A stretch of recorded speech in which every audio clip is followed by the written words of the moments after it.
Top engineers failed the mission, until a quiet army veteran rewired the impossible. The control room was tense, thick with silence and the hum of machines. Rows of monitors flashed red, and engineers barked updates into headsets, their voices growing more frantic with every passing second.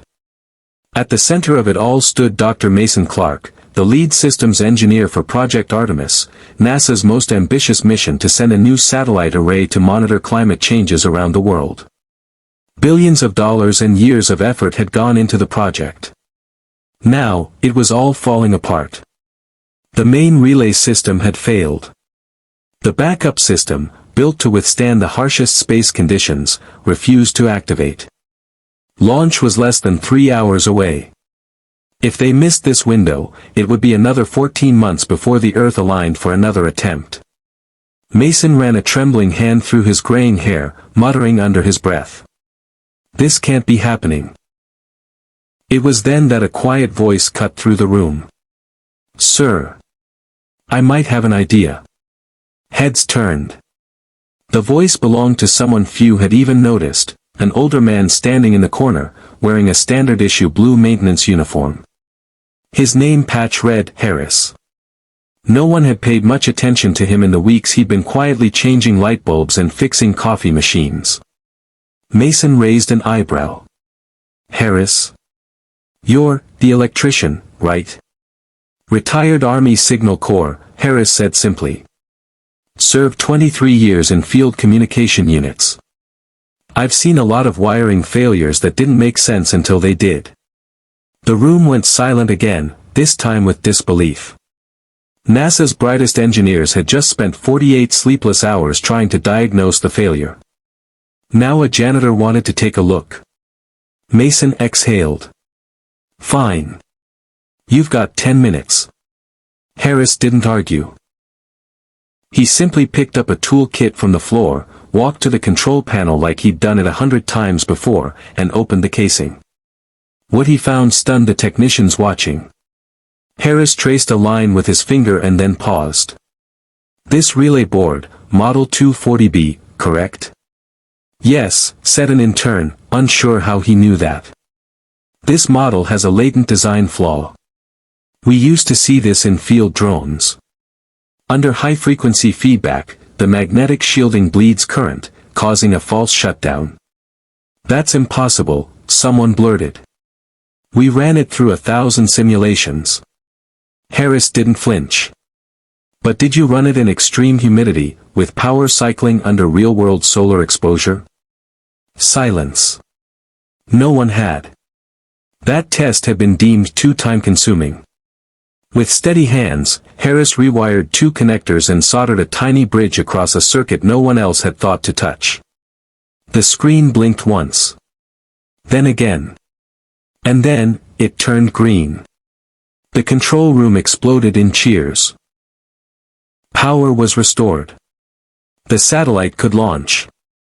But Mason stared at the old man with disbelief. Who are you, really? Harris gave a tired smile. Just someone who's seen how easy it is to overlook the simple things when you're chasing the stars.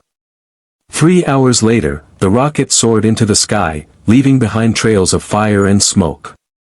The entire team stood outside, watching, awestruck. But Harris wasn't among them. He had quietly left, slipping out before the cameras could find him. Mason tracked him down later that evening.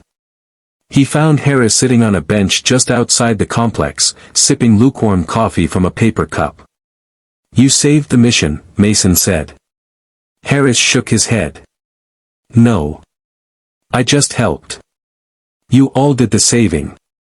You could have let it fail and gone home like the rest of us. Why'd you speak up? There was a pause. Then Harris said, years ago in Afghanistan, our base lost communications in a sandstorm. We couldn't call for medevac. 2 soldiers died before I found the fault in a wire the engineers said was perfect. I told myself if I ever had a chance again, not to stay silent. Mason sat beside him, humbled. Why didn't you say anything sooner about your background? Harris looked up at the stars. People see a janitor and make assumptions. That's okay. I've learned that it's not about being seen, it's about doing what's right. The story of Harris spread through the halls of NASA like wildfire. But more than his technical brilliance, what struck people most was his humility.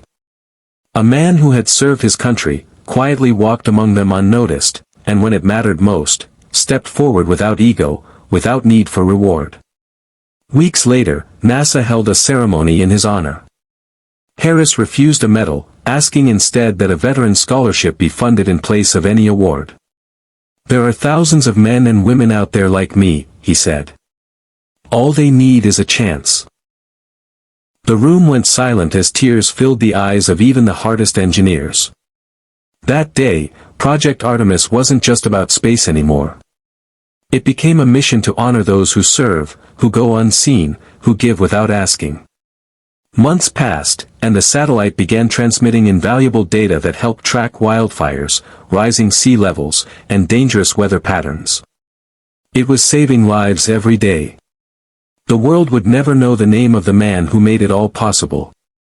But in the break room of NASA's Houston facility, a plaque was quietly hung with simple words etched beneath a photo of a quiet, gray-haired man in a blue uniform. "In honor of those who step up when it matters most." And below that, "Top engineers failed the mission, until a quiet Army veteran rewired the impossible." Moral: sometimes, the people who seem invisible carry the greatest strength. Never underestimate quiet wisdom, lived experience, or the power of simply stepping forward when the world needs you most.